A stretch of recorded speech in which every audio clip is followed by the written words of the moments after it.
Hi all, my name is Martin and this is the ExcelMakers channel. Welcome to another video dedicated to pivot tables. In this video, we will take a look at how to group data in a pivot table and how to apply various filters to them.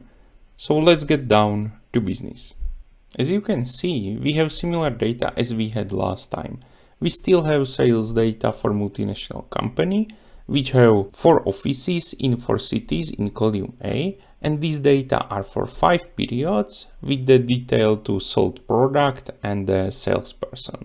As first, before I show you how to group data or how to filter the data in pivot table, we can create very basic pivot table. Before we start, if you remember my previous video, we can use as a source for pivot table a table, data formatted as a table. So how to do it? When you click anywhere in the data, you click insert and third option is table. So let's select it. You can see that automatically is selected range for the table. And also automatically is checked the option my table has headers. So I can click OK, this is no problem. And now you can see the formatting of table has changed because we formatted this data as a table. And as next, we can insert the pivot table. Again, click anywhere in the data or in the table, click insert, pivot table. You can see that for range is automatically selected table 2. As location, we can select existing worksheet, and to location we can put cell I3. You can see that we have 2 new windows. One is dialog window for creation pivot table, and here on the right you can see the pivot table fields menu, where we are creating the table. If you watched my 2 previous videos, you don't have a problem with this. We can create a table like when to city put to rows, period to columns, sales to values. You can see we have basic table with the overview of sales by cities and by periods. And as next, we can also set the format for numbers. So when I click to sum of sales in values area, value field settings, number format, number, use 1000 separator and no decimal places. If you are working along me, you should have table like this. Yeah, with the overview by cities, by periods, and with separated thousands. With the table like this, we can go to the first function you can find in thumbnail of this video. This function calls grouping, and this function enables us to make some imaginary groups from the data we have in table. For example, I would like to make group of Oslo and München, maybe with Paris, and to see the result by these 3 cities. So it's nothing easier than select these 3 cities, click on the function group selection, and we have created group. So what we can do is make 2 groups. For the first group, I selected München and Prague. So when I select these 2 cities, click pivot table analyze and click group selection, you can see now we have first group, which contains München and Prague, and you can see we have also subtotal for this group. So we can do the same for Oslo and Paris. When I select the both, pivot table analyze and group selection, now you can see that we have also subtotals for the group 2. As next, we can also rename these groups. So we can name the group of München and Prague as region 1 and a group of Oslo and Paris as region 2. Yeah, and now you can see that we have a table with 2 created groups. What we can also do with groups is the collapse. Yeah, you can see when I collapse, I just see the subtotals for the groups, but I don't see individual items within the groups. Maybe you expect that when we are able to create groups in rows, we are able to do same in columns. Yeah, because in columns we have 5 periods, 5 columns, and it is quite a big amount of data, and it would be fine to group it to have less columns there. And if you think it is possible, you are right, because it is possible, and practically in the in the very same way as we did in the rows. So what we can do is, actually we have 5 periods, so I propose to create 2 columns or 2 groups from these 5 periods. First 3 can be marked as Q1, and the 4th and 5th period can be marked as Q2.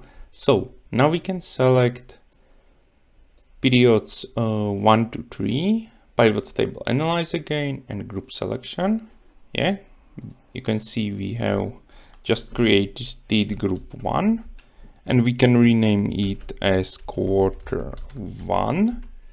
And now we can select 4 and 5, period 4 and period 5, pivot table analyze again, and group selection. Yeah, and again we can rename group 2 as Q2.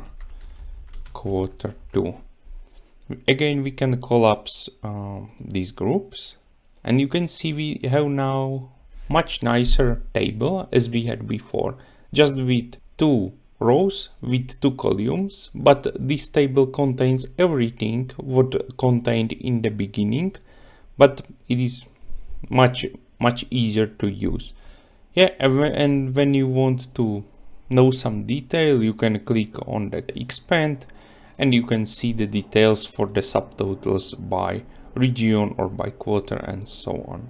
You can see that using of grouping function could be very useful, especially when you have different situation where you want to manipulate with data. For example, sometimes you need to see the high view, but sometimes you need to see also a detail view. Grouping is very good complementary with the function of filter. In pivot tables, we have several types of filters, and in next few minutes, I would like to show you at least the basic filters. So when you take a look to pivot table, yeah, this is the pivot table we have after grouping.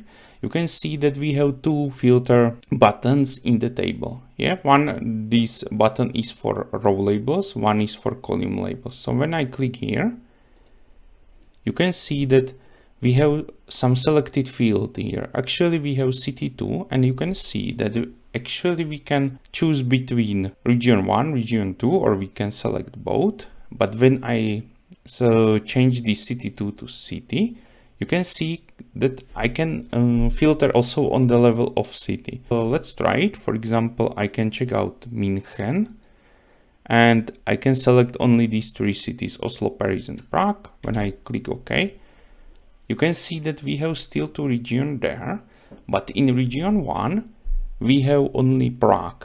Yep, basically it is not true, because in the region 1, we have 2 cities, Prague and Munich. Filter out München, so for this reason, we have just 3 cities in all table.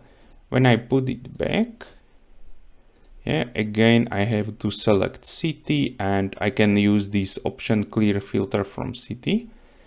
And I would like to show you that the very similar and or practically same is possible in columns.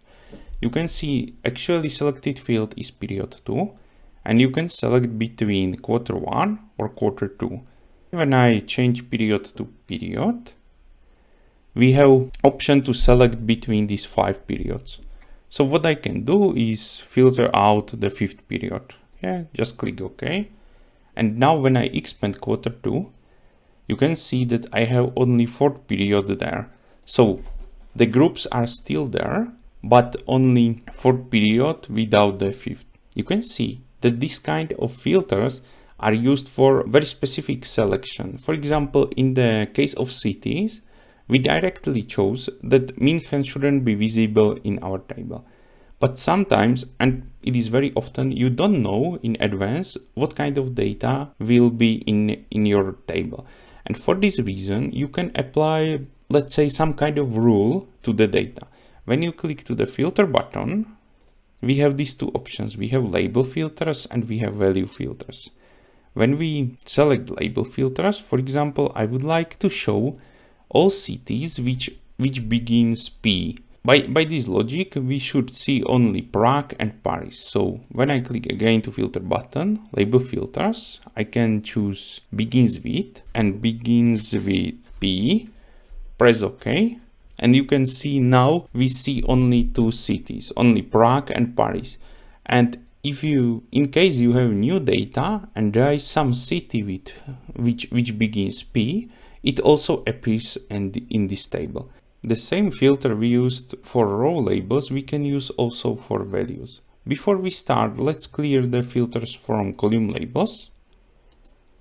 Yeah, I have to choose period as a field, clear filter from period, and the same for city. And now when I click to the filter button, value filters, maybe we can leave selected field as city too, and value filters greater than, and be careful because this comparison or this filter is based on grand total. So we can choose that sum of sales by the region, because we selected as a field city 2, is greater than, for example, 20,000. Yeah, and by this condition we should see in the end only region 2. When I click OK, yeah, you can see now we can see region 2. And the reason for this is that filter was based on regions, not individual cities, and it is based on the values in grand total. As you can see, we don't have always filter only based on specific selection, but also on rules. And as I said in the beginning, we have several types how to filter in PivotTable. As last, at least for today's video, I will show you how to filter the data with the use of area filter. So when I click anywhere in the PivotTable, PivotTable Analyze and Field List, you can see this PivotTable Fields menu.